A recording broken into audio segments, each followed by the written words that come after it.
What's up, guys? Sound Alchemist here with Gersh1, and we're back at it to answer your questions in another installment of For the Greater. I burped a little while I did that. All right, Morty. No, that's Rick who burps. Let me fix you guys a little bit. There you go. You've been fixed. So this is a video series where we answer the questions left by you, the viewer. If you have a question for us, simply comment down below. Put a question in front of your question because we get to those questions first. That is what... Oh, you have the question? Yeah, I got it. That is what All Might did. He asks, if Horus fought back the chaos taint within him, who do you think would have been the next candidate for chaos to use as their instrument of war? It would have to be somebody connected to Lorgar, because Lorgar was the mastermind behind the whole... basically Heresy, the whole bringing up of chaos and whatnot. Yeah, him and his uncle, or brother, Corphaeron? Is that his name? Yeah, I think so. The one with like tattoos on his face. Mm-hmm. So I would assume that it would be Fulgrim. What about you? Yeah, Fulgrim was a good choice because he was very... How do I put this? Yeah. So I feel in like... a non-homophobic way. Right. I feel like he was very emotional, I'll put it that way. So you could twist these emotions and kind of form them into like hatred and stuff like that. So that would be a good way to kind of put Fulgrim, you know, in the front of things. Another good candidate would have been Magnus. Yeah. I feel that Magnus would have been a little bit more difficult than the rest of them, but I do see how like Tzeentch could have somehow manipulated him. Yeah. Because he was using magic, and because the Emperor at some point would be like, you know, make him answer to his magic using. Mm-hmm. I think it would be easy to trick him into breaking the barriers of the secret palace or whatever, like he did. He was doing it to warn Horus, but like... Not warn the Emperor of Horus. Right. Yeah. But I'm sure that Lorgar could have done something, manipulated something for Magnus to do that again, and give himself up to Tzeentch. Yeah, and Magnus is the second powerful, you know, psyker next to the Emperor. Yeah. So if he's leading chaos, being chaos is warp powered, he's a freaking warp psyker. So yeah, that's gonna be like a huge benefit to chaos. Yeah. Now, as far as actually pursuing the fight against the Imperium, I do feel that Horus was the most militaristically like inclined, but I do feel that Magnus the Red would have been a lot better in the sense of like his power towards chaos. So he would have been a little smarter than Horus. But yeah, good question. Next question comes from Joseph Fimura. I am thinking about starting an army of 1,000 sons. Is this a good idea? Yeah. 1,000 Sons are one of the most, how do I put it, flavorful. I mean, you could kind of run them in many different ways. You can kind of spam mech lists and have like psychers buff them out. You could spam Terminators and have psychers buff them out. So basically anything you do is going to be really awesome because you can have powerful psychers basically buff your whole army. And on top of that, you can play a demon Primarch. Like besides Nurgle or the Death Guard, that's pretty much the only demon Primarch you can play currently. So I definitely go with Magnus. So 1,000 Sons was a good choice. Nelson Taz Endgame Archive. He asks, what happens to the human soul when someone dies and their soul is not claimed already by chaos? They fight in the Emperor's Golden... No, is it Golden Army? Is it? Or the Army of the Light. That's what it is. So they end up fighting for the Emperor and the Army of the Light. I think the Emperor just kind of like absorbs their soul, and they are protected by the Emperor. Much like the Eldar are protected by the Infinity Circuit when they die. Right. Next question. The Green Patriarch. Can the Necrons put the shards of a C'tan together to recreate, or can the Necrons dissipate enough so they could... Wait, let me read this all over again. Can the Necrons put the shards of a C'tan back together to recreate it? Or, if the Necrons were desperate enough, could they bring a totally new C'tan into physical manifestation? So to answer the first thing, when you combine a whole bunch of shards together, you don't actually get the full-blown, you know, Star God back. It's called a Transcendent C'tan. So these C'tan are super, super powerful, way more than a single shard, and it's said that their power is more than the sum of their parts. So you got like 2 shards, you got another 2 shards, you combine them, it's 4 shards, but it's actually probably closer to like a 6-sharded C'tan. So that kind of answers the first part. The second part, can they even summon another C'tan back into real space? No. Those guys are dead. Yeah, a lot of them are dead. If they're not dead, they're sharded. That's how it is. Yes, yes. It's the way the cookie crumbles. Next question comes from Mate Kemeni. This is a long one. Ooh. I shouldn't probably read it, but whatever. I am a gunner of a Bandblade tank, and my commander is a woman whom I've happened to be in love with. One day, Tyranids attack our planet. We were nearly overrun. Our death was at the corner. When she suddenly kisses me, and my reflex, I have fired. The shell went right through the Hive Tyrant, and the corpse crushed into a the corpse crushed into a bunker, killing 2 commissars and all of their cadets. Will we get promoted, or would we get the most out of OG, our love, and then commit suicide? So you're saying you're in love with some female tanker, you kill the tyrant, flying Hive Tyrant, you win the entire game, I guess, the battle. Would you die, or would you get punished or not? No, you wouldn't get punished. Yeah. Commissars, even though they're extremely like dangerous and whatnot, there's probably the same amount of their life is probably as the worth of their life is probably the same as any other Imperial Guardsman. If you kill a commissar, another commissar is going to be there. The important thing is he'll kill you. Yeah.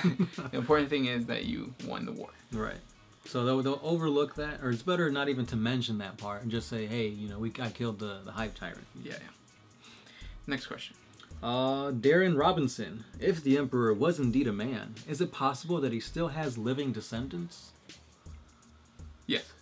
It is possible. They're called the Star Child. Star Children. There's a 40 facts on them. If you check out 40 facts on the Star Child, I think. Right? Yeah, that's Star Child. Or yeah. Star Children, something like that. Star Boy. Star Boy. Next question. This one's by Arthur Dotson. Should there be an orc named Macgiver, as in MacGyver? Yeah. That'd be cool, yeah. Like a tinker. There you go. Tinkerbell. Tinkerbell. And then another one by Arthur Dotson. If the warp reflects the emotional state of the galaxy, then when you leave the galaxy, could the warp still be there, but be still calm, and only lacking a means to navigate it? Whoa, hold up. I think you just blew my mind. So you're going to leave the galaxy, and the warp is still going to be there, but the warp itself is going to be calm? I don't know why. No. Huh? No, right? Because, like, we don't have, well, that's a good question. I don't know. I got a lot of theories in my brain swimming around, but... So say this. You have the warp here. There's no instances of warp outside the Milky Way galaxy. So say if every living thing leaves, would the warp calm down and kind of settle down? Oh, that's what he's asking? I'm assuming so. I thought he meant like if you leave the galaxy and you enter the warp outside of the galaxy, would it be the same warp that is in the Milky Way galaxy? Oh, that's another thing. Huh. You just broke my mind. Looks like I need to go get my portal gun and find out. Yeah. I would say that, to answer your train of thought or whatever, if all the sentient life moved out of the galaxy, the warp would calm down and chaos would be destroyed. Because that was the end game for the Cabal. Right. But then the Necrons rise up, and that's horrible. It's like the Necrons, if they do rise up, they won't have... So that's the whole purpose of the Great Sleep. Yeah. They wanted to sleep out, or they probably wanted to wait out all the sentient life. Well, no, because they fell asleep to have sentient life rise once again. Oh, really? Yeah, because they killed basically everything, and they were the last ones there. So they fell asleep, because there wasn't anything else to To fight. To fight. Oh. I think. I think we've completely gone away in a tangent to what the original question was. So going back to your question, your reiteration of it, what do you think? If you leave the galaxy, is that warp in that other galaxy, the one you're currently in, calm? No. Or maybe. No. Maybe. Because the Tyranids are out there. Yeah, that's true. And the Tyranids do the shadow of the warp thing. So if anything, it's not really calm, it's just pacify. Which I guess is calm. It's calm. Yeah. But it was pacified by the Tyranid so shadow of the warp. if it's pacified, that means it wasn't calm. And then it was pacified by the Tyranids. Alright, so. But, yeah, because I know the question's going to come up. Well, does that mean that the Tyranids can then pacify the warp here? Yeah, and the answer to that is yes, but that means the destruction of the entire galaxy, the Milky Way galaxy. The biological parts of the Milky Way galaxy, if that makes sense. I hope this stuff is making sense. I get it, but like... Anyway. Yeah. Good question. Very thought-provoking. Let's move on. Next question. I have one from... I don't have one from anybody. Okay, from K. Was High Gothic a language or a spectrum of dialects? So High Gothic is a language. It is. Much like English is a language, and it is, and it has different... What are they called? Accents. There you go. I guess. I didn't know what you were referring to, but yeah, go ahead. Well, because like we speak English, American English. If you go south, their English is completely different than ours. We still understand each other, but they have different accents.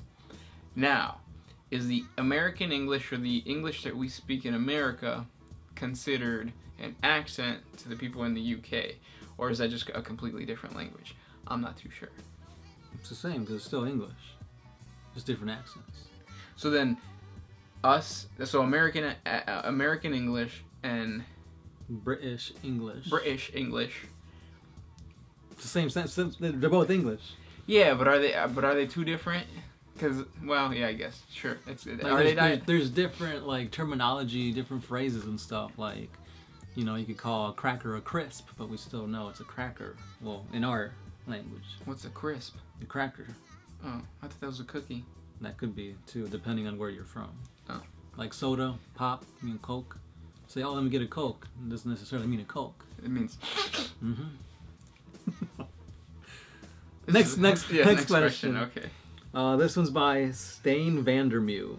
I really love the models for 40k, but I'm just interested in collecting. I also suck at art, so what do I do if I want to collect painted models? Does GW sell them pre-painted? Not GW, but you can go to bazillion, what are they called? Commission Studios? Commission Studios. Yeah.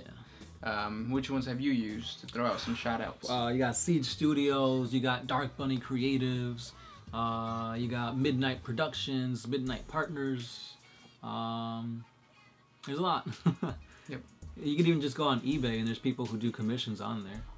Yep. Just understand that if you do want to go that route, it is going to be, it's going to cost you and time, even though it seems like the time invested is longer for you to paint, but sometimes they take pretty long, right? Yeah, because they may have other, clients and whatnot, maybe a while till they get to yours.